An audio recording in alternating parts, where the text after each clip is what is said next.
오래전부터 우리 민 회장님하고 사귀어오면서 플라스틱 얘기를 언제나 많이 듣습니다. 그래서 나한테만 좀 얘기를 하시지 말고 우리 많은 분들 앞에서도 좀 해라 했는데 무척 사양하셨어요. 우리 회원들을 위해서 좀 플라스틱 얘기를 좀 해달라 이렇게 부탁을 드려서 마침내 이렇게 허락을 얻어서 오늘 이 자리에 모시게 됐습니다. 민 회장님이 플라스틱 하면서 우리나라의 이 플라스틱 산업, 특히 플라스틱 이 폐기물과 관련해서 여러 가지로 부정적인 여론이 있고 부정적인 인식이 있는데 그걸 언제나 안타까워하십니다. 사실 그런 얘기를 안 들어도 되는데 현재 과학적인 수준으로 봐서 우리나라에서는 그런 식으로 오도가 되어 있다. 그래서 오늘 제목이 자연 친화적인 플라스틱을 왜 못 만드나, 이게 아마 오늘 강의 들으시면서 자세히 음미를 해보셔야 될 것 같습니다. 자연 친화적 플라스틱을 만드는 것하고 플라스틱을 자연 친화적으로 활용하는 문제는 상당히 다른 문제 같습니다.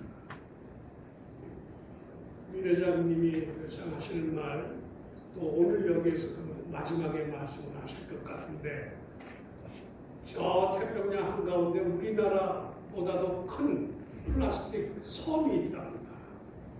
그걸 끌어다가 우리가 자연 친화적으로 그걸 이용을 해야 되겠다. 그게 에너지 덩어리다 하는 게 오늘 하실 말씀이 아마 가장 핵심적인 포인트가 아닐까 이렇게 생각이 됩니다.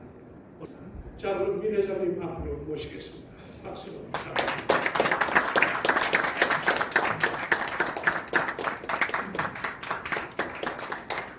안녕하세요. 소개받은 민남입니다. 덮고 하겠습니다. 방금 문영민 회장님께서 소개를 하시고 그랬는데, 제가 해온 게 한 50여 년 됐어요. 72년도부터 이제 플라스틱에 몸을 담고 74년에 이제 창업을 했으니까, 제가 학교 다닐 때 60년대는 앞으로 미래 산업이 플라스틱이다 이런 얘기들을 많이 했어요. 요즘 뭐 하냐 그러면은 플라스틱 합니다라고 하면 다시 쳐다봐요. 이 사람이 제정신인가 이런 해요. 오래전에 제가 한참 됐습니다. 그때도 이 환경 포럼에 갔는데 뭐 하시는 분이냐 그래서 플라스틱 제조 공장을 하고 있습니다. 그랬더니 왜 그런 걸 하세요? 그런 질문을 해요. 아니 죄송합니다. 내가 이 상업입니다. 그랬더니 그렇게 할 일이 없어요. 또 이렇게 나오는 거예요. 환경연합에서 행사가 있었어요. 초대를 받아서 제가 갔는데 명함을 줬더니 뭘 하시는 분이냐 그래서 플라스틱을 하고 있습니다. 그랬더니 친환경 플라스틱을 하면 되시잖아요. 또 이렇게 말씀을 하셔서 그 오직 할 일이 없어 플라스틱을 하냐 이런 말씀을 하시는 것 같았어요. 그래서 제가 대표님도 플라스틱 옷을 입으셨네요. 제가 그랬어요. 그때 티셔츠가 이게 플라스틱이에요. 그게 면입니까? 그러면은 뭡니까? 비단입니까?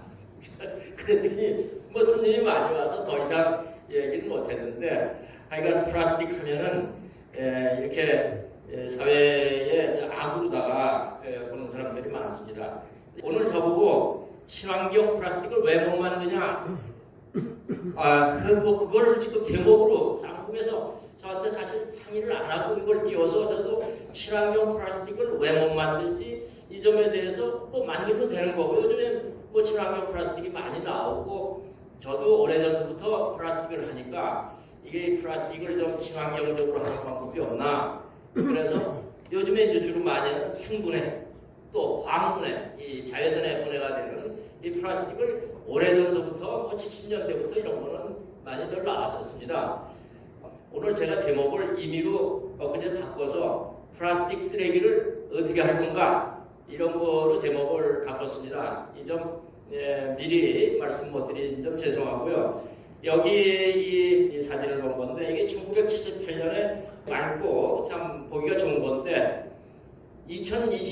2066년쯤 되면은 지구가 이 식으로 플라스틱이 늘어나면은 이렇게 플라스틱에 덮여버리지 않겠나 이런 그림을 보고서 제가 이걸 따왔습니다. 참 무시무시한 일인데요. 지금 현재 2000년, 2020년에 보면은 지구에 약 한 90억, 80억 톤 정도가 플라스틱이 있답니다.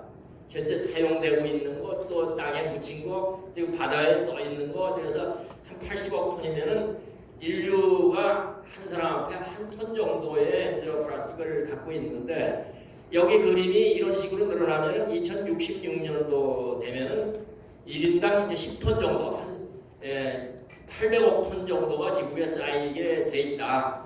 그래서 이 플라스틱을 어떻게 하면 되겠나 이런 걸 오늘 제목으로 얘기를 해보고자 하려고 하고 있습니다.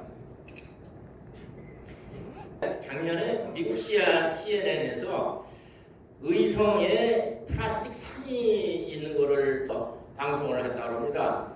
플라스틱 쓰레기가 얼마나 심각한지에 대해서 말씀을 올리도록 하겠습니다. 미국 뉴스 전문 채널 CNN이 경북 의성군에 방치된 거대한 쓰레기산 문제를 데이터를 보면 전국에 지금 14개 시도에 235개의 120만 톤 정도가 쓰레기가 쌓여있다고 합니다. 그러니까 전국적으로 쓰레기가, 이 사진은 쓰레기가 저렇게 이제 모아놓은 것도 있지만 또 산이나 바다에 이렇게 흘러서 바다의 그 조류로 인해서 바다로 이 쓰레기들이 섬을 이런 데 한군데 모여서 이 쓰레기가 이제 섬이 돼서 아까 문 회장님이 말씀하신 대로 지금 오대양에는 우리 남한 면적의 7배 정도의 쓰레기 섬이 떠 있는, 대부분 이제 플라스틱이 뜨니까 이렇게 쓰레기 섬이 있고, 현재 그 플라스틱이 지금 바다에 떠 있는 것만 해도 한 1억 5천만 톤 정도가 있다는 거 아주 심각한 문제가, 또 매립지가 지금 서울 수도권 매립지도 한정이 돼서 2025년에는 그것도 이제 매립을 못하겠다고 인천에서 그렇게 하고 있죠. 제가 플라스틱 필름밖에 없어서 필름 공장을 74년도에 창업을 했습니다. 그래서 제가 하고 있는 거는 이 플라스틱은 뭐 원료도 여러 가지지만 크게 보면 압출이라는 게 밀어내갖고 필름을 뽑는 데거나 시트를 뽑는 거죠. 그래서 필름 부분에 저희가 하고 있는 그 BOPA라는 거는 나이롱입니다. 그래서 나이롱은 지금 통조림을 대신하고 있죠. 공기 투과가 안 되게 해서 진공 포장용으로 지금 나이롱 필름이 있고, BOPP라는 건 PP를 바이 오리엔티드한 거니까 연신을 해서 지금 뭐 과자 봉지, 라면 봉지, 뭐 이런 지금 그 여러분들 쓰고 있는 이 마스크를 담는 봉투는 여기 거의 다 비오페트가 되겠습니다. 그 다음에 이제 플라스틱이 또 업체가 이게 많죠. 사출을 찍어내는 겁니다. 그래서 틀에다가 집어넣고 그게 이제 형성을 한다. 저희 회사에서 하는 거는 오래전서부터 삼성전자의 가전이 뭐 냉장고나 이 에어컨도 이렇게 보면은 플라스틱에다가 그냥 모타 붙이고 거기에 반도체 몇 개 들어간 게 가전품이더라고요. 자동차도 플라스틱 덩어리들이 많습니다. 자동차 부품, 가구 부품, 가구에도 플라스틱이 참 많아요. 뭐 특히 이제 의자 같은 경우는 저희 회사에서 제일 많이 한다라고요.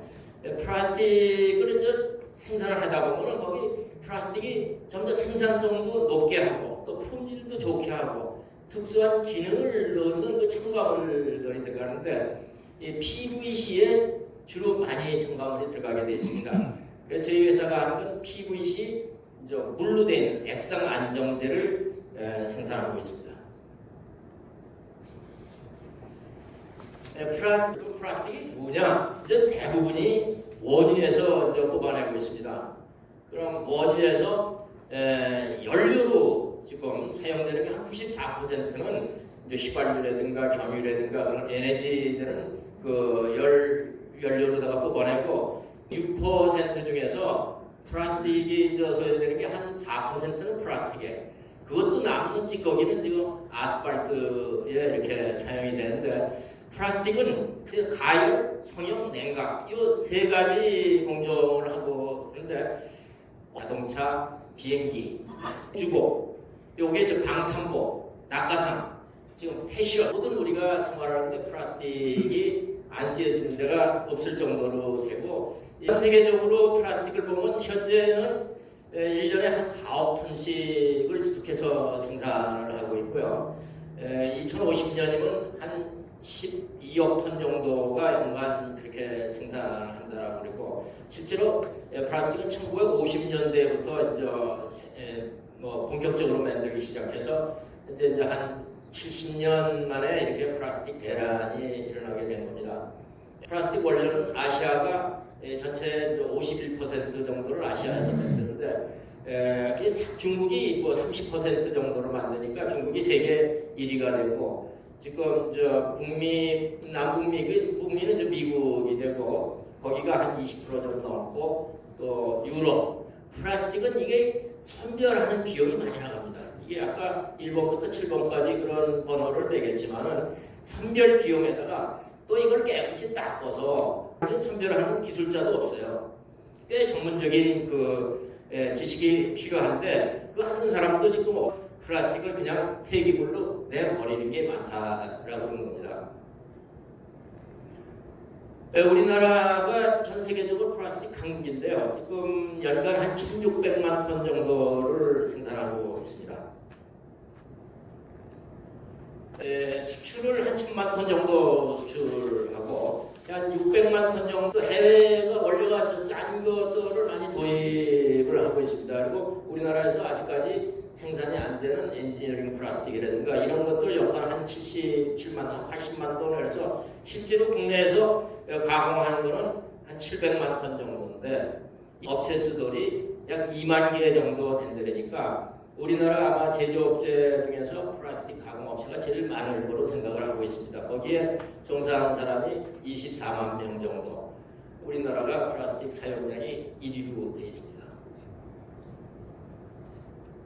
우리나라 전 세계적으로 플라스틱이 누적해서 지난 한 100여 년 동안 생산한 게 현재까지 한 90억 톤이 된다고 그러고요.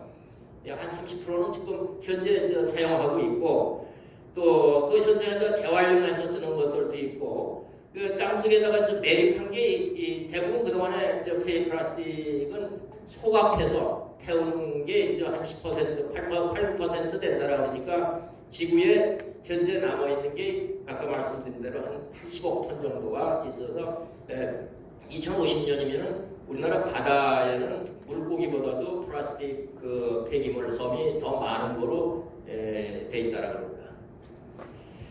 우리나라도 보면은 색깔이 들어가 있는 페트병은 내년부터 못 만들게 했고요.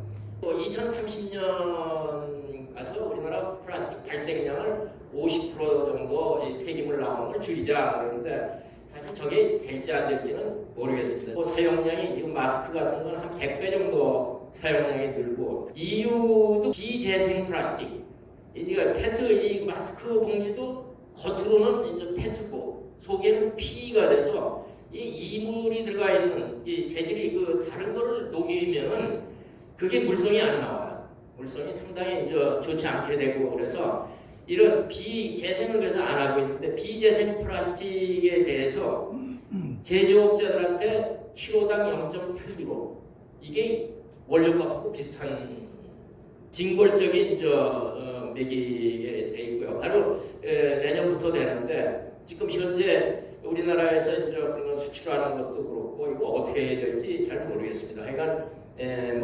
2025년까지는 음료수병, 페트병도 재생 음료수도 25%를 재생 원료로 사용한다.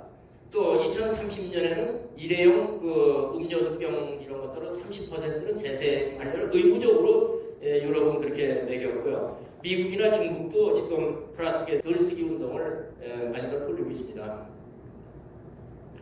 그러니 이제 재처리를 어떻게 할 거냐? 제일 좋은 방법은 다시 쓰는 거죠. 이제 우리 우유병 같은 경우는 다시 쓰고 그랬는데 저도 들은 얘기입니다만 우유병을 회수해서 그걸 물로 닦아서 쓰는 비용이 종이팩으로 쓰는 것보다 환경 오염을 더 심각하게 한다라고 그런 적이 나와서 없어졌죠. 다시 쓰는 게 제일 좋은 방법인데 다시 쓰기가 어려운 거는 이거를 리사이클을 하고 지금 전 세계가 리사이클 양을 일쿨하고 물질적인 이제 회수를 하는 방법 이걸 녹여서 분쇄해갖고 이제 비슷한 제품을 만드는 방법이 있고 완전히 분해해서 과학적으로 연료를 만든다거나 비료를 만든다거나 그것도 안 되는 것들은 지금 소각장에 가서 이제 태우는 그런데 그건 소각장은 지금 그냥 태우고 있는데 이거를 이제 열 에너지로 이제 만들어서 지금 오늘 제가 말씀드리고자 하는 세멘트라든가 발전소라든가 뭐 염색 공장 이런 데서 연료로다가 지금 회수해서 쓰고 있고요. 우리나라에 소각 업체들이 약 650개 정도가 돼 있고 우리 생활 폐기물들은 지금 대체적으로 소각장에 가서 돈을 주고 태우고 있죠.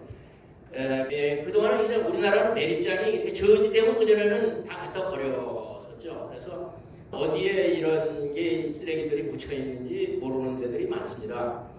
그리고 또 이게 매립해놓으면 거기서 또 가스가 유독가스가 메탄가스라든가 탄산가스 이런 게 나오는데 메탄가스 같은 경우는 지구 온난화에서 아주 탄산가스보다 한 20배 이상의 그 해가 가장 많이 하는 게 소각해서 에너지화하거나 또 과학적으로 요즘 수소가 뜨니까 저희 연구소에서도 지금 수소 가스화하는 문제를 연구를 하고 있고요. 여기 이런 폐가스를 활용해서 사업화하는 업체들이 현재 많이 있습니다. 뭐 비슷한 얘기가 되겠습니다만 이 플라스틱을 단일 재질을 하면은 연구가 많이 나오고 있어요. 지금 뭐 제일 많이 쓰이는 게 나셔널 플라스틱에 보니까 연간 한 10만 톤 정도의 재생 원료를 사용. 지금 뭐 관태선 회장님도 섬유나 뭐 카페트 여러 가지를 하고 있죠. 근데 또 섞인 것도 그럼 아주 못 쓰냐? 꼭 그렇지는 않습니다. 인조목재라든가 건축자재에서 이게 단열재 이런 데서도 많이 사용이 되고 있고요. 또 뭐 전부 다 대체는 못하도 보조 연료로 쓰여지는 게 제철소, 세멘트, 또 제지사, 뭐 발전소 이런 데서 이제 대체 연료를 많이 활용하고 있습니다. 폐플라스틱을 지금 처리하는데 전 세계적으로 보면은 매립은 지금 다 줄여가고 있고요. 미국은 땅이 넓으니까 주로 매립을 많이 하고 일본은 지금 매립을 못하게 법적으로 못하게 한다랍니다. 그러니까 지진이 많으니까 이게 매립한 게 좋지가 않고 그 외에는 이제 소각을 하거나 다시 물질 재활용하는 그 퍼센트는 계속해서 늘고 지금 우리나라도 그렇고 특히 유럽에서 법적으로 물질 재활용을 이렇게 이제 법적으로 제한을 많이 하고 있죠. 재활용하게. 일본은 지금 동경시내가 23개 그 구라고 그러는데 거기에 30개의 열병합 발전소가 전부 다 폐플라스틱 발전소라고 얘기를 듣고 있고요. 오사카나 이런데 여기 그림에 뭐 조금 나옵니다만 아주 도심에 이런 그 폐플라스틱 열병합 발전소들을 하고 있고 우리나라도 목동도 애초부터 그 폐플라스틱 열병합 발전소를 만들었는데 주민들 반대로 해서 지금 폐플라스틱은 어디서 떼지 못하는 걸로 되어 있습니다.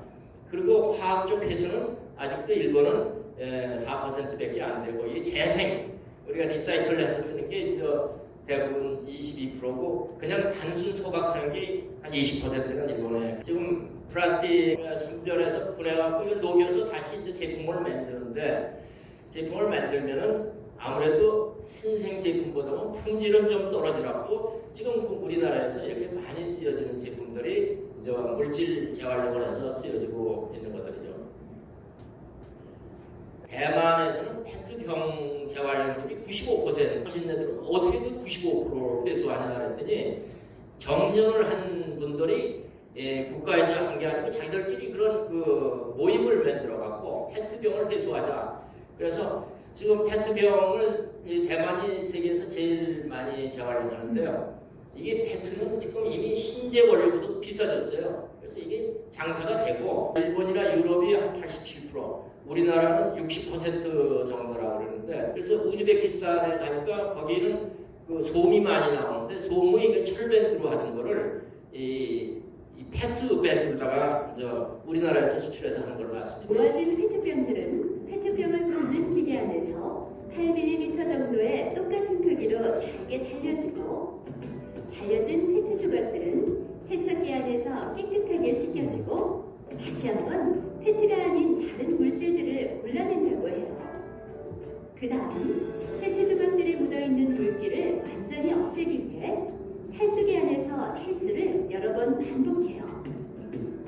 탈수 과정이 끝난 후 뜨거운 바람이 나오는 연풍기를 이용해 물기를 완벽하게 없애고, 이것으로 의보, 부직포 등 다양한 제품을 만드는 원료가 만들어집니다. 재활용 과정을 거친 페트병들은 다양한 모습으로 새롭게 태어나는데요. 다시 페트병이 되기도 하고, 티셔츠, 바지, 양복, 카펫, 부직포 등 섬유 제품이 되기도 해요. 예를 들어 아빠의 양복 한 벌과 넥타이, 와이셔츠는 1.5리터 페트병 30개를 재활용해서 만들 수 있다고 해요. 페트병을 재활용해서 만들어낸 제품들은 생각보다 훨씬 많은데요. 옷걸이, 물뿌리개, 휴지통, 빗자루, 걸레 등 청소용품, 텐트, 인조장비, 주차방지턱, 배수관, 의자 등 산업자재, 볼펜, 가위, 자, 테이프, 책꽂이 등 사무용품, 병나게, 부채, 수제봉투, 바닥간판 등 가정용품까지 재활용된 페트병의 변신은 무궁무진하답니다. 여기서 끝이 아니에요. 자동차에는 바닥에 까는 매트, 의자의 쿠션, 내부를 둘러싸는 방음제가 있으며, 비행기의 좌석 쿠션을 비롯해서 의료용 장갑, 마스크 등 다양한 의료 제품과 사인보드나 현수막 같은 옥외 게시판 등 우리 생활 곳곳에서 페트병 재활용 제품을 만날 수 있답니다. 예, 저도 이걸 보면서 페트가 이렇게 많이 여러 용도로 쓰여지는지에 대해서 새삼 놀랐고요. 플라스틱은 잘 선별해서 어떤 플라스틱이건 가져오면 품질은 좀 떨어져도 이렇게 재활용을 할 수가 있습니다. 지난 8월 달에 최열 환경재단 이사장이 이제 강의를 할 때, 그때 입고 나오신 옷이 블랙야크에서 만든 페트로 한 티셔츠를 입고 나오셔서 그 두 가지를 말씀하셨어요. 제가 기억나는 거는. 또 하나는 4월 달에 지구 온난화 지수가 가장 높았다. 이런 말씀을 하셨는데, 제가 그때 최열 이사장 페트 그 티셔츠 돌아가실 때까지 입고 다니실 겁니까? 제가 그런 질문을 하나 있었고, 요건 제가 그때 바로 대놓고 질문을 안 했었는데, 저는 그렇게 생각을 합니다. 이 지구 온난화가 그때 4월이면은 중국이 제조업 가동률이 한 30-40% 떨어졌고, 또 우리나라도 제조업 가동률이 한 30-40%가 떨어졌을 때인데, 어떻게 지구온난화 가스가 사상 최대로 4월달에 그렇게 많으냐. 지구온난화가 인간사의 이런 제조업들의 이런 것 때문에 꼭 그런가. 이거에 대해서 저는 아직까지도 좀 의아하게 좀 생각을 하고요. 지난해 트럼프 대통령이 기후협약 거기서 탈퇴를 했는데, 그분이 세계 미국 대통령인데, 이분이 그거가 사기다. 지구온난화가 제조업에서 그렇게 얘기를 하고서 탈퇴를 하고, 아직까지도 대부분 과학자들은 지구온난화는 인간이 만드는 이 되고 그런 거기서 나오는 거로 지구온난화가 되고 있다. 이렇게 얘기를 하고요. 또 한 가지는 제가 어디서 들은 건데, 그 전에 그린랜드에 8세기부터 12세기까지는 따뜻해서 사람이 많이 살았다고 그런 얘기를 들었어요. 근데 이게 또 냉기에 들어가니까 추워서 못 살고 다시 철수를 했다라는데, 요즘에 지구온난화가 문제가 되는 게 남북, 북극에 얼음이 녹아내고 이렇게 어떤 자연 순화적인 건 아닌가, 이런 생각도 하고 있습니다. 전에 여기 문 회장님하고 제가 최열 이사장하고 그런 우리가 소각 문제에 대해서 말씀을 드렸어요. 그랬더니 탄산가스가 많이 나오지 않느냐. 나오죠. 탄산가스가 나오는데, 저도 그런 생각을 하면, 식물이 주식이 뭡니까? 식물은 우리가 초등학교 때 배운 게 햇볕과 물과 탄산가스를 갖고 식물이 되는데 그 햇볕이 없으면은 또 밤에는 그리고 산소를 내뿜죠. 그 밤에는 이제 쉬고 그러는데 요즘에 저희 회사에서 하는 일이 스마트팜에 들어가는 자재들을 저희가 공부를 하고 있는데 보니까 LED로 해서 24시간 식물이 자라고 있어요. 그런데 그 채소 보내서 저도 먹어봤는데 20일에 한 번씩 채취를 한대요. 그게 LED로 하니까 24시간 작물이 자라고 거기서 내뿜는 산소가 탄소동화작용에서 산소가 계속 나오니까 실내에서 지금 지하철이나 이기아도 자기네 매장에 그런 스마트팜을 한다라고 그러고 대전에 지난번 보니까 무슨 백화점에서도 스마트팜을 백화점 안에다가도 해서 팔기도 하고 또 공기정화도 한다는 걸 저는 봤습니다. 탄소 동화작용에 탄산가스가 많이 나오는 거는 자연이 흡수할 수가 있다. 특히 우리나라에 요즘처럼 이렇게 나무가 울창하고 그랬는데 그런 그 스프링데일에 가보면은 그 숲에 들어가면 산소가 많아서 그런지 어쨌든 상쾌해요. 숨이 벌써 맛이 나거든요. 이런 게 탄소 동화 작용을 식물이 많이 해주기 때문에 그런 거 아닌가 이런 생각을 합니다.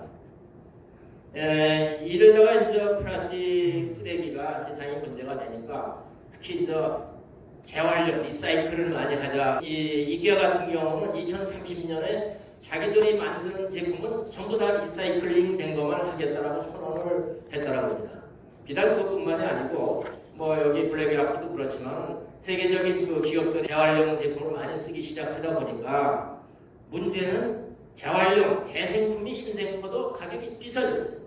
작년도보다 이게 비싸져 갖고 지금 섭리용도 그렇습니다만 다른 용도에서도 페트 같은 경우는 워낙 용도가 많아서 재생품이 지금 비싸지고 서로 우리나라에도 아주 좋은 거는 지금 양품으로 이렇게 안 나오니까 해외에서 수입한다 그래요. 제가 한번 그 페트 재생하는 데를 갔더니 페트는 병이 있고 라벨이 대부분 PP로 되어 있습니다.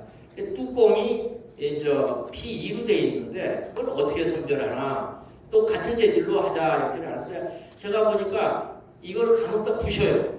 부셔갖고 물로다가 빠는데 페트는 비중이 1.4 정도 되니까 물에서 가라앉더라고요. 근데 PP는 한 0.8, P는 0.9 정도니까 떠요. 그래서 이제 P하고 PP는 걷어내고 P하고 PP는 이 오래된 계통이니까 재생을 해도 아레트라든가 바가지 만드는데 그냥 쓸 수가 있어요. 그래서 선별해서 쓰는 거를 봤는데 요즘은 이제 그것도 단일 재질로 가자. 그래서 뚜껑도 버리고 또 라벨도 뜯어내고 이렇게 선별 분리를 하고 그러는데 그게 진짜 효과가 있는 건지 또 실제로 그렇게 한 거를 우리 이제 센터에 가면은 그렇게 분류해서 쓰는지 제가 거기 가보니까 대부분 그냥 섞어버리더라고요. 우리가 힘들게 쓰레기 분류하는 거를 그냥 섞어버리는 걸 보고서 참 답답했었어요. 그래서 유럽에서 이제 단일 재질화를 해서 OPP나 페트에 P를 붙이는 대신에 PP를 붙이는. 그래서 요즘에 P2는 BO가 안 붙어요. 그래서 이거를 연신을 해서 인쇄를 하면은 이게 이제 인쇄기들이 보통 한 500m 분당, 500에서 한 800m 스피드로 가는데 연신을 안 하면 늘어나니까 인쇄가 안 돼요. 그래서 이제 이 BO가 들어가는 거를 밖에층에 쓰고 또 이제 나일론이라든가 이 페트 같은 경우는 공기 차단성이 아주 좋아서 그런 물성 때문에 쓰고 그러는데 새로 BOP라는 거를 독일에서 기계를 만들었다고 해서 제가 전 세계에서 두 번째로 발주를 했어요. 2022년 초에 기계가 들어오게 돼 있는데 그런 게 이제 이와 같은 제품들은 BOP에다가 P를 붙여갖고 이런 파우치라든가 여러 가지 제품을 만드는 수가 있죠. 그러면은 물리적으로 재생으로 쓸 수가 있습니다. 말씀드렸습니다. 페트병에 손잡이 라벨이 다 이종 재질인데 또 저런 과자 같은 경우도 보면 밖에 OPP를 붙이고 또 햇볕이나 자외선을 막기 위해서 그 안에 알루미늄을 붙이고 또 접착이 되기 위해서 P를 붙이고 보통 한 3겹 정도 붙이는데 그리고 아까 처음에 말씀드린 의성 쓰레기가 지금 현재 어떻게 되고 있는지 한번 14만 9천여 톤이 처리됐습니다. 아직 다 해결은 안 됐는데 아마 해결이 되겠죠. 51.5%가 세멘트 회사에서 연료로 쓸 수 있는 게 나와서 그래서 저 세멘트 협회에서 51.5%를 가져갔고 거기에 타지 않는 것들 매립을 할 수밖에 없죠. 건축 폐기물이라든가 이런 게 43.5%. 또 한 가지는 작년에 제가 그 쌍용 세멘트를 갔었고요. 지난 10월달에 삼표 세멘트를 갔었습니다.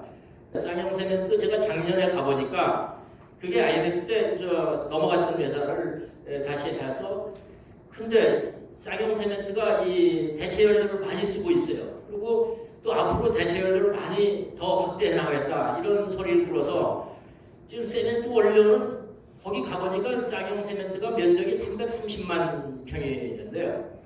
그래서 그냥 그 바위를 산을 발판을 해갖고 컨베이어 타고 들어오면은 소속로로 그냥 들어가더라고요. 더 잘게 부숴갖고. 그래서 세멘트 원료가 뭔가 그랬더니 이거는 연료예요, 연료. 뭐 돈은 공짜니까 330만 평에서 한없씩 이렇게 연료인데 폐타이어가 그 더블트럭 타이어 같은 경우는 그대로 통째로 들어가더라고요. 그리고 이 폐타이어는 무료로 받고 폐플라스틱은 한 톤 들어오는데 오히려 돈을 3만 원씩 받는 됩니다. 그러니 원료를 돈 받고 원료를 쓰니 돈 벌 수밖에 없죠. 그리고 거기서 이제 폐열을 갖고 자가 발전을 해서 전기는 다 자가 발전해서 쓰고 2,000도로 올렸으니까 그리고도 또 폐열이 남으니까 온수를 만들어서 그 회사가 온수는 말할 것도 없고 주변 마을에 다 온수를 무료로 나눠주는 그런 공익사업을 하고 있어서 근래 삼표도 역시 마찬가지입니다. 이렇게 대체 연료를 주 돈이 들어가는 게 이제 석탄이나 이런 가스를 쓰다가 이 세멘트 회사에서 잘 쓰고 있습니다. 한번 요거는 삼표 세멘트에서 이 광고용으로 만든 겁니다. 오랫동안 쇳덩어리 역할을 해온 산업이 있습니다. 지금 드물게 돌아가는 이것은 시멘트 공장에서 가장 중요한 장치인 소성무입니다. 이곳의 최대 온도는 무려 섭씨 2,000도나 됩니다. 이 소성무에서 시멘트 반제품인 클링커가 만들어집니다. 이런 엄청난 화력은 어떻게 만들어질까요? 폐타이어, 페트병, 플라스틱 등이 중요한 연료로 사용됩니다. 특히 2,000도가 넘는 소성무에서는 발암물질을 포함한 대부분의 유해 성분들이 연소됩니다. 이처럼 과학적으로 검증된 데이터와 특별한 기술력으로 안전한 시멘트가 만들어지고 있습니다. 바다를 오염시키는 해양 쓰레기들도 시멘트 산업을 통해서라면 해결할 수 있지 않을까요?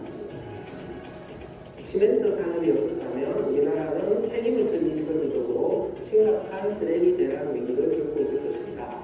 유럽 여러 나라에서는 이미 오래전부터 우리나라보다 훨씬 더 다양한 종류의 폐기물을 시멘트 대체 연료로 활용하고 있습니다. 실제로 시멘트 공장에서 재활용하는 순환자원의 사용량은 매년 증가하고 있습니다. 발전소와 제철소에서 발생하는 석탄재, 슬래그 등이 시멘트의 부원료로 재탄생하게 됩니다. 이곳은 골재를 생산하는 석산입니다. 골재는 시멘트와 함께 콘크리트의 중요한 원료인데요.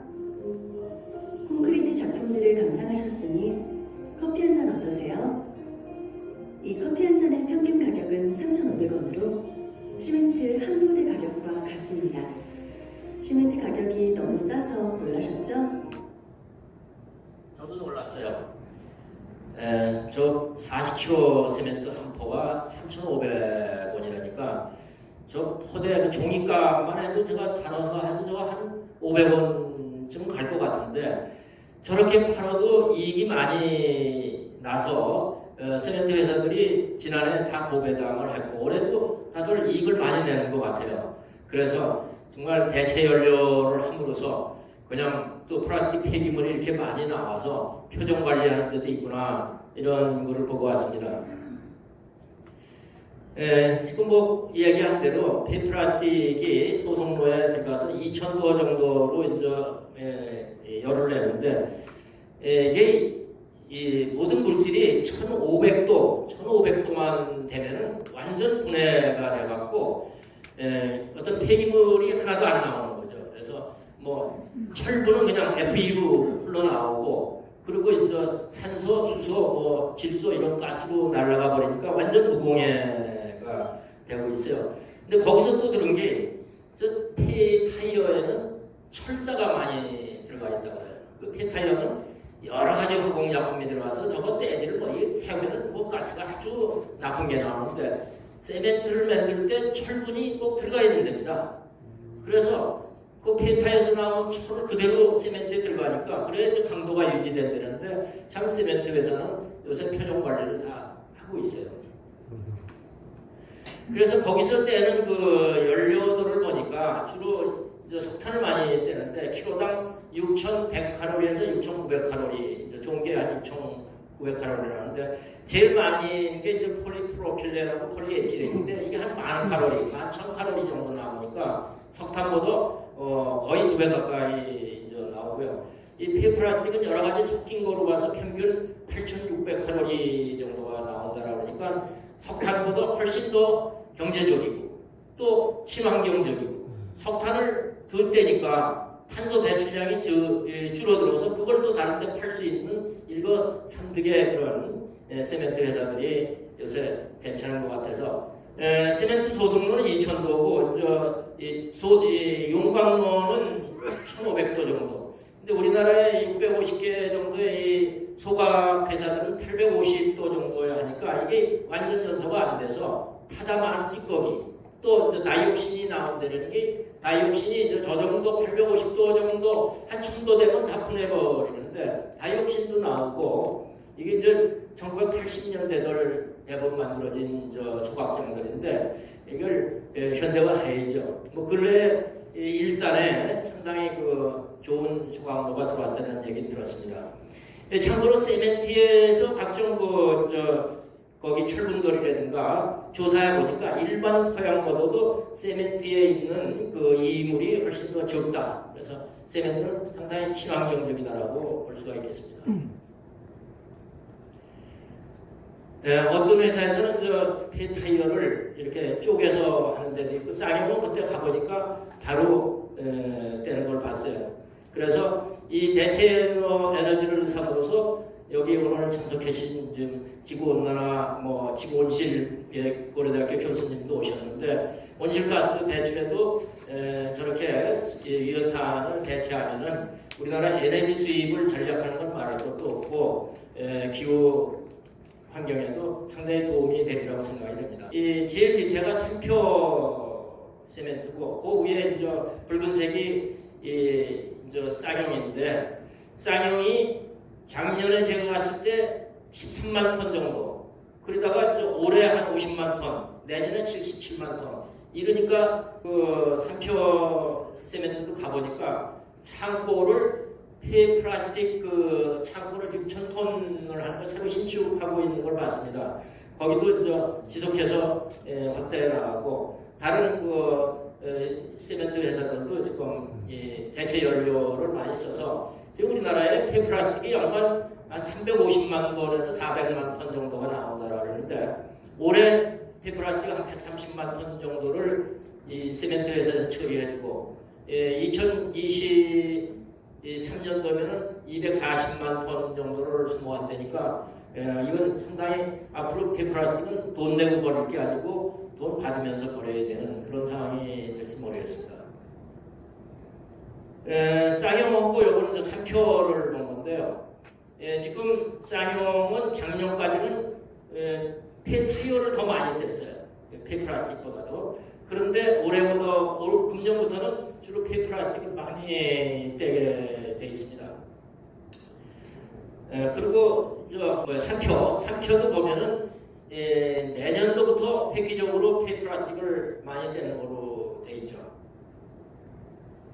세계적으로 보면은 유럽은 세멘트 회사에서 대체 연료를 많이 쓰고 있습니다. 그래서 독일이 지금 현재 한 70% 세멘트 회사에서 대체 연료를 쓰고 있고 기타 독일 국가들은 한 50%, 지금 평균 46%를 대체 연료를 쓰고 우리나라가 지난해가 23% 썼다는데 일본은 19%, 일본은 지금 계속해서 이 세멘트 회사에서 늘푸는 현상이고 우리나라도 계속해서 세멘트 회사에서 지금 대체 연료를 확대해 나가고 있습니다. 폐플라스틱은 쓰레기고 해낼 것보다 자원입니다. 제가 처음 직장 생활을 72년도에 73년도에 우리 회사가 뭘 했느냐 하면 일본에서 비료 포대를 수입을 해갖고 그러니까 한 번 쓴 거죠. 농촌에서 버린 거를 그때 이제 제일교포가 그걸 추천해서 그거를 한 300톤 들여왔어요. 벌크로 들어왔는데 들여다가 영등포에 지금 그 역 뒤에 오비맥주 공장이 거기 있었는데 그 옆으로 이제 개천이 흐릅니다. 이게 이제 안양천으로 흘러나가는데 그 근처에 이제 재생 공장이 있었거든요. 거기다가 불이니까 뭐 엄청 많아요. 그걸 어떻게 했냐면 그냥 그 내과의 불에다가 가서 세척을 하니까 고기들이 다 죽죠. 그래도 그거 갖고 그전에는 뭐 환경 뭐 이렇게 얘기하는 사람이 없었어요. 그래서 그걸 빨래줄에다가 널어서 말려갖고 그거를 재생을 해서 루빙을 만들었습니다. 이 지붕 밑에 까는 루빙이죠.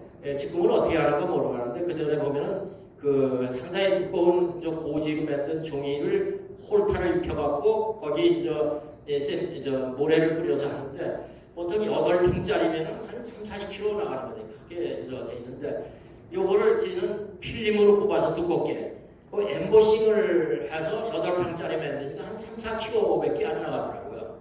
그래서 그 일본에 이제 수출을 한 바가 있어갖고, 그러니까 제가 그 쓰레기 처리한 경험이 있고, 그 다음에 저는 플라스틱 세출을 하면서 처음 한 게 모판 상자를 했어요.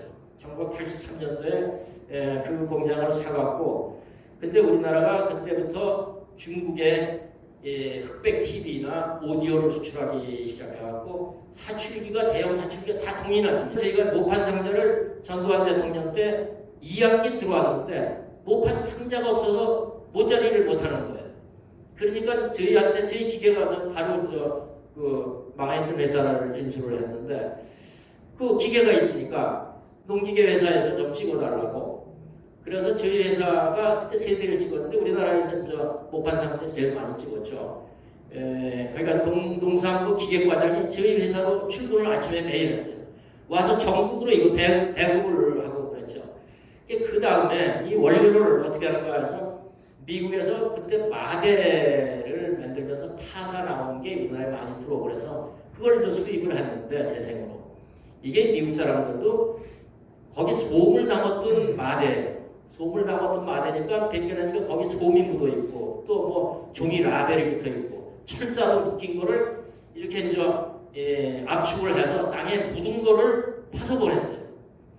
난감했었는데 뭐 들어온 거니까 그래서 제가 연탄을 쭉 펴놓고 그 넓은 공장을 이제 그래서 함석을 그 위에다가 연탄 위에 올려놓고 이제 뒤집어서 솜들 웬만큼 뜯어내고 종이도 뜯어내고 철사 뜯어내고 그리고 이제 함석에다가 올려놓는데 이게 녹아서 흐르죠. 거기에 망을 대갖고 솜이나 종이는 이제 걸러서 흘러내려온 개떡처럼 이제 만들어서 그걸 이제 재생을 해갖고 요판 상자를 만들었는데 상당히 품질이 좋아요. 바가지, 뭐 크레이트 상자 그런 거 주워갖고 재생한 거보다 그 땅속에 묻혔던 거 그건 뭐 햇볕에 노출이 안 되는 거니까 그래서 제가 그래도 재활용 물질 재활용에 그 전에 좀 경험이 있어서 오늘 플라스틱 쓰레기 어떻게 하는 건가 이런 제목으로 오늘 말씀을 여러분들한테 드렸습니다. 이거 하면은 저는 이 사업을 하면서 1980년대에 이제 친환경 플라스틱에 대해서 플라스틱이 썩지 않는 것도 문제지만 또 태울 때 잘 타지가 않아요. 그래서 처음에 나온 게 가연성 플라스틱을 국내에서 제가 처음 했었습니다. 일제 돌가루죠. 탄산칼슘을 코팅을 해서 플라스틱에 같이 뽑아갖고 쓰레기 봉투를 하려고 했었어요. 그래서 태우면 이게 잘 타고, 그리고 제가 CAO가 돼서 제가 떨어지면 이게 괜찮겠다. 일본에서 하는 걸 보고 이제 국내에서 그걸 시도했어요. 그래서 이제 원료 회사에다가 제가 그 레시피를 주고 만들었는데, 그때 난지도에 쓰레기 거기 싸면서 거기에 쓰레기를 태우려고 했습니다. 그 소각장을. 현대에서 그 소각장을 만들어서 거기에 이제 서울시에 납품을 하려고 했는데 이게 취소가 됐어요. 그래서 그 충성과장한테 제가 가서, 아니 난 당신네들 보고 이거 개발할 이거 어떡합니까? 그랬더니 그 봉투만 친환경 봉투를 만들면 어떡합니까? 내용물이 다 그런데. 그래서 안 쓰겠다고. 그래서 그거를 이제 만들어서 판촉물로 나눠주고, 그래서 그 롯데백화점 쇼핑센터 쇼핑백으로도 좀 쓰고 그랬는데, 그 후로 대구에서는 그 친환경 쓰레기 봉투로 해서 상당히 대구 업체가 그걸 많이 이제 오래도록 한 적이 있었어요. 일본에서는 쌀하고 이렇게 섞어서 하는 거를 친환경으로 인정하는 게 있습니다. 그래서 쌀하고 플라스틱하고 섞어서 이제 플라스틱을 해서 트레이라든가 이런 포크 이런 거를 만드는데, 이게 완전히 분해가 안 돼요. 이 친환경 플라스틱이라는 게 바로 이제 미세 플라스틱의 원흉이 되더라고요. 폐타이어도 그렇지 않습니까? 그걸 갈아서 우리 운동장이나 골프장 길가에 깔고 그랬었는데, 뒤처리도 어렵고 자꾸 이게 부서지니까 미세 플라스틱이 돼서 수거도 안 되고 이제 그런 게 있어서 지금은 이제 그런 걸 안 하고 폐타이어를 수입한다는 얘기까지 있어요. 우리나라 지금 폐타이어는 양이 한정되어 있기 때문에 아마 쌍용도 폐타이어 이제 대체하는 걸 줄이려고 그러는 것 같습니다. 근데 이제 우리나라는 환경법에 친환경 인증을 받으려면 생분해가 되려면은 58.5도에서 6도가 이게 분해가 되면 친환경 인증을 해줘요. 아니 58.5도 되는 데가 어디 있습니까? 이게 KB의 속이 그 정도 온도가 된대요. 거기다가 묻어두면은 대체로 이제 분해가 된다라고 하는데, 저도 그래서 일본에서 그 쌀하고 관계를 이제 해보려고 했다 포기를 했고, 요즘에 제일 많이 나오는 게 이제 미국에서 나오는 PLA입니다. 그 옥수수 전분으로 상당히 지금 카길에서 하고 있는데 상당히 많이 쓰이고 우리나라에도 지금 많이 되고 있어요. 그런데 이게 플라스틱이 전부는 땅속에 들어가면은 이거 잘 생분해가 되는데, 이게 플라스틱이 되면은 그 속도가 굉장히 늦어지는 것 같아요. 그래서 플라스틱이 썩는데 500년 걸린다. 근데 PLA가 100년이 걸린다거나 이렇게 돼서 또 50년이 걸린다, 100년 걸린다. 이게 무슨 생분해냐? 또 이렇게 얘기를 할 수가 있고, 더욱더 문제는 물질 재활용을 하는데 저도 봐도 이게 PLA인지 일반 플라스틱인지 구별이 안 가요. 그러니 그게 섞인 거는 이걸 갖다가 플라스틱인지 알고 집어넣었다가 플라스틱을 또 재질을 버리게 되고, 그래서 오히려 재활용할 때 상당히 지금 생분해 플라스틱들이 오히려 역효과가 있어갖고 나온 지는 오래됐지만 아직까지 그렇게 생분해를 잘 못하고 있습니다. 제가 지금 고려대학교 같이 하는 OJB라는 거는 제 호가 오정인데, 오정 미질 생태보건연구소입니다. 거기서 여러 가지 생태보건을 하는 중에서 이 플라스틱도 역시 이 가스라든가 연료로, 대부분 연료로 쓰이는 거니까 그렇게 복원을 하는 연구를 하고 있는데, 거기서 특히 이제 수소, 요즘 수소 시대에 수소 이런 가스를 만드는 거를 연구를 하고, 지난달에 제가 세미나 했던 겁니다. 요 수거는 이제 빨간 그 가스치 수거를 이제 전체 가스화 기술을 통해서 폐기물을 가스화하는 것입니다. 저탄소 연료를 만들어내고 수소를 만들어내서 이것들 분리해서 연료 전지를 이제 이건 지난 10월달에 저희 연구소에서 했던 건데요. 이걸 과학으로, 플라스틱은 과학으로 쓰레기 문제는 풀 수가 있는 거지 환경운동으로 이 썩지 않는데 계속해서 누적되는데, 이거보다는 과학으로 푸는 게 가장 좋은 방법으로, 그래서 소송로에서 완전히 없애버리는 거, 이런 게 참 중요하고, 우리나라 지금 폐플라스틱은 수년 내로 세멘트 회사에서 쓸 것도 모자라게 되어 있습니다. 근데 발전소라든가 제천소에 쓰기 때문에 우리나라 총 수입이 37%가 에너지라고 그럽니다. 에너지 수입을 친환경 에너지고 정부에서 바꿔준다라 그러면은 제 생각에는 태평양 그 대상에 써 있는 폐플라스틱 섬을 끌어다가 해도 경제성이 있지 않을까. 이렇게 됐을 경우는 우리나라가 에너지 최대 수입국에서 에너지 수출국으로도 바뀔 수가 있다. 이 플라스틱을 한 사람의 꿈으로 생각하고 있습니다. 두성씨 말씀드려서 감사합니다. 자, 함께 해주세요.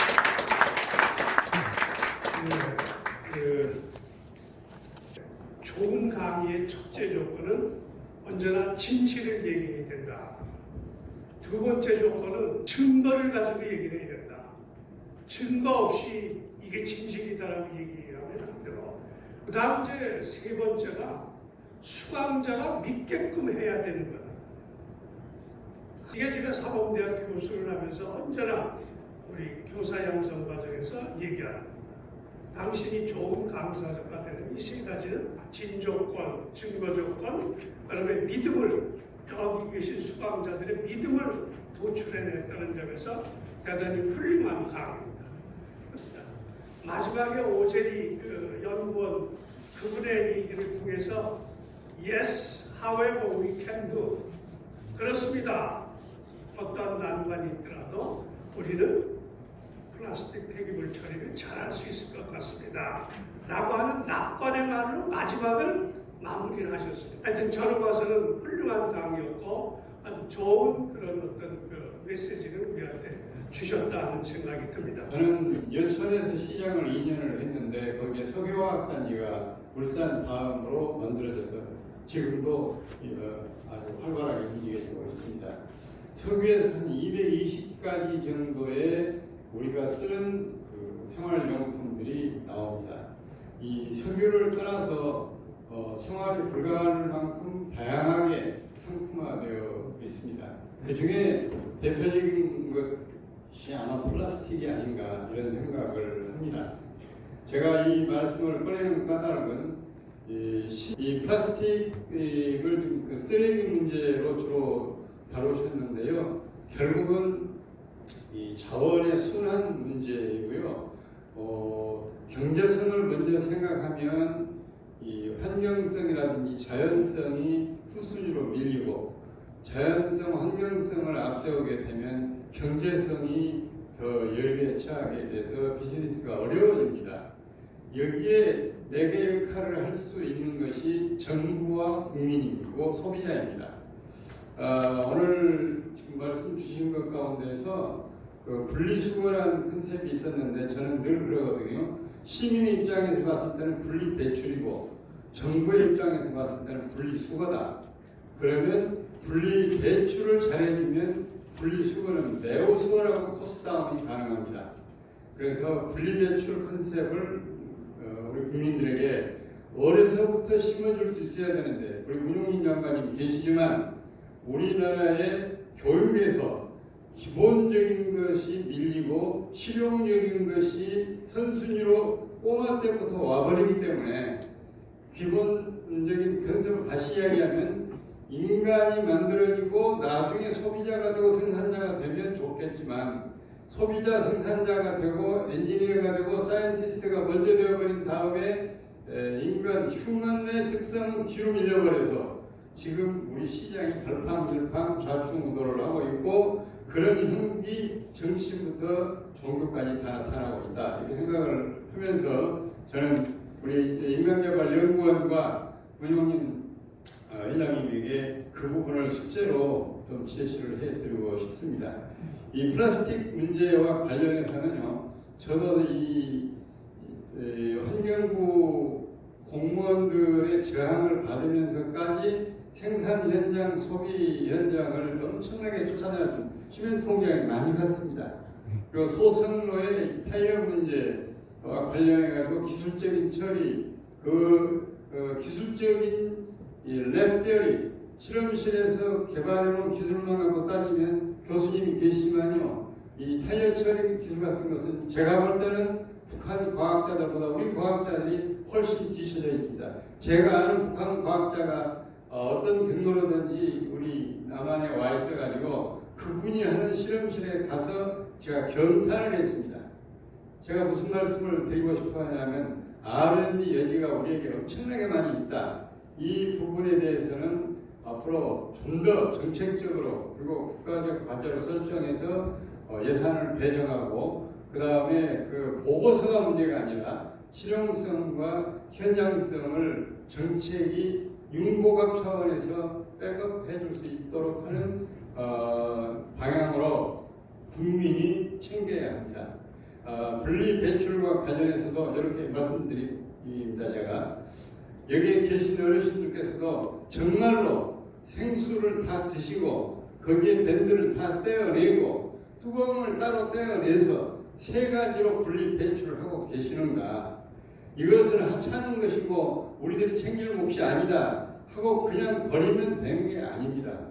국민이 그렇게 해주면 훨씬 원가를 줄일 수 있고 그리고 저유가 시대라 할지라도 이 자원 순환의 상품성 또는 경제성을 살려낼 수가 있습니다. 그리고 또 하나 국민이 챙겨주시면요 진정 자연성과 환경성이 중시되어야 할 몫에 있어서는 국가가 지방자치단체가 공공보존 제도를 동원해서라도 우선순위에 합당한 정책을 운용해 나가야 맞습니다. 분명하게 경제성이 없다고 하면 후유증이 있다는 걸 많이 알면서도 그 경제성이 없다고 하는 경제성만을 고려해가지고 공익성, 공공성, 환경성을 희생해버리는 사례가 지금도 발생하고 있습니다. 저도 목동 삽니다. 목동에 가서 많은 이 플래카드가 붙어 있습니다. 왜냐하면 소각장을 폐쇄하라. 이 구청장, 구의원, 국회의원에게 요구하는 이 사람들의 요구사항입니다. 저는 참으로 한심하다는 생각을 해요. 왜 그런가 하면요, 소각장이 있기 때문에 얼마나 편리하고 좋은지를 모릅니다. 소각장이 없으면 얼마나 많은 쓰레기가 지체되어 있는가를 아마 경험을 했을 것입니다. 또 하나 있습니다. 이 안양천변에 소각장이 있는데 정확하게 우리들이 실험한 바에 의하면 소각장 굴뚝에서 연소할 때 나오는 배기가스를 가지고 실험을 해보면 300m 지점에 낙하를 합니다. 굴뚝 밑에는 대단히 안심해도 됩니다. 바람은 1년에 한 번도 한 방향으로 부는 날이 없습니다. 언제나 다릅니다. 계절 따라 다릅니다. 한 곳으로 집중 낙하해서 우리가 걱정하는 랩시어리 기준으로 한 다이옥신 등 치명적인 문제 걱정 안 해도 됩니다. 그런데 무조건 폐쇄하라고 합니다. 그러면 매립장으로 보낼 것입니까? 이제는 인천시장이 서울 쓰레기는 못 받겠다고 합니다. 당연한 얘기죠. 이런 문제를 복합적으로 검토할 수 있는 어떤 출발점을 오늘 우리 민 회장님께서 제시해 주셨다라고 생각하는 데 대해서 저는 큰 의미를 부여하고 또 한편으로 생각하면 아까 우리 민 회장님이 제시하신 이 폐플라스틱 또는 쓰레기를 활용한 시멘트 소선로와 같은 이 연계 시스템이 가능합니다. 그런데 거기에 보이지 않는 전제가 있죠. 그러면 플라스틱 쓰레기는 충분한 양을 계속 공급해 줄 수 있어야 한다는 뜻입니다. 근데 그렇게 될 수가 없습니다. 그래서 현재 안타깝게도 플라스틱 패딩물 중에서 비교적 질서 있게 청결하게 잘 정돈되어 가지고 배출을 한 일본의 플라스틱 폐기물을 시멘트 회사에서 수입하고 있습니다. 이런 부분이 시사하는 바가 뭔가, 왜 우리 이 플라스틱 폐기물은 바로 소선로에 보내는 충분한 열량이 안 나오는데, 또는 똑같은 생수병을 가지고 생수병으로 재생산을 못 해내는데 왜 일본 사람들이 버린 생수병을 가지고 수입해서 우리 생수병을 생산해낼 수 있고 더 좋은 열량의 소선로 투입은 가능한가? 이 부분이 시민의 몫입니다. 그래서 앞으로 오늘 계기로 정부, 시민사회 그리고 랩을 또는 전문적인 센터를 가진 R&D 파트의 학대 등 전문가, 그리고 이렇게 생산서부터 소비까지 현장에서 직접 해보고 계신 분들의 플라스틱과 관련된 의견과 정보 그리고 지식을 종합해서 종합 대책을 만들어낼 수 있도록 저희도 우리 민 회장님을 포함해서 여러 어르신들과 그리고 서울대학교, 고려대학교 등 관련 전문가분들과 협의해서 연구해 발전해 나갈 수 있도록 노력하겠다는 말씀을 드리고, 우리 운용 연구원님께서 이 인간개발연구원에서 이렇게 계속 시대적 과제를 미래지향적으로 제시하는 프로그램을 운영해 주시면 더욱 감사하겠다 하는 말씀 올립니다. 길어서 죄송합니다. 제가 그 평생에 아까 인생의 그 스승으로 생각하는 이룬기 박사님 앞에서 또 우리나라 강의의 최고수시죠. 또 문영린 장관은 이 교육에 우리나라 아이가 평생을 교육에 바치신 분 앞에서 강의를 하라고 해서 상당히 걱정을 많이 했는데 어쨌든 끝을 내니까 뭐 시원합니다. 감사합니다.